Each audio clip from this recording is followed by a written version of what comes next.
नमस्कार,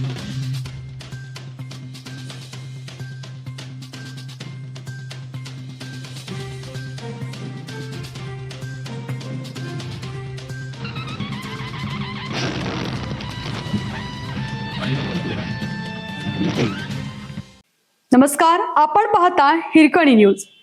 हिरकणी न्यूज प्रत्येक क्षण ताज्या घडामोडी आणि महत्त्वाच्या प्रत्येक बातमीसाठी नेहमी तत्पर. 1.5 कोटीची गोवा बनावटीची दारू जप्त. पुणे बंगळुरू महामार्गावर पेठ नाक्यानजीक तालुका वाळवा गोवा बनावटीच्या दारूची अवैध वाहतूक करणारा ट्रक राज्य उत्पादन शुल्कच्या पथकाने सापळा रचून पकडला. या कारवाईत दारूचे 1200 बॉक्स आणि माल ट्रक असा एकूण 1,48,82,000 रुपये किमतीचा मुद्देमाल जप्त करण्यात आला.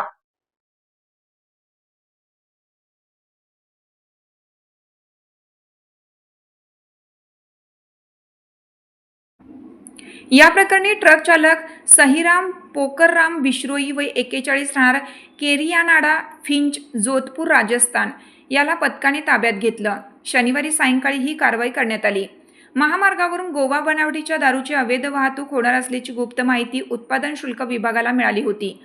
त्या आधारे राज्य उत्पादन शुल्कचे विभागीय उपायुक्त विजय चिंचाळकर आणि सांगलीचे अधीक्षक विश्वजित देशमुख यांच्या मार्गदर्शनाखाली दुय्यम निरीक्षक निखिल पाटील, संदेश तडवळेकर, मयुरी पाटील, श्रीपाद पाटील तसेच जवान संतोष वेदे, अभिजित हावळ, सचिन जाधव आणि बजरंग पाटील यांच्या पथकाने महामार्गावर सापळा लावून वाहनाची तपासणी सुरू केली. सायंकाळी 6च्या सुमारास संशयित ट्रक क्रमांक KA20 AB 3867 अडवून तपासणी केली.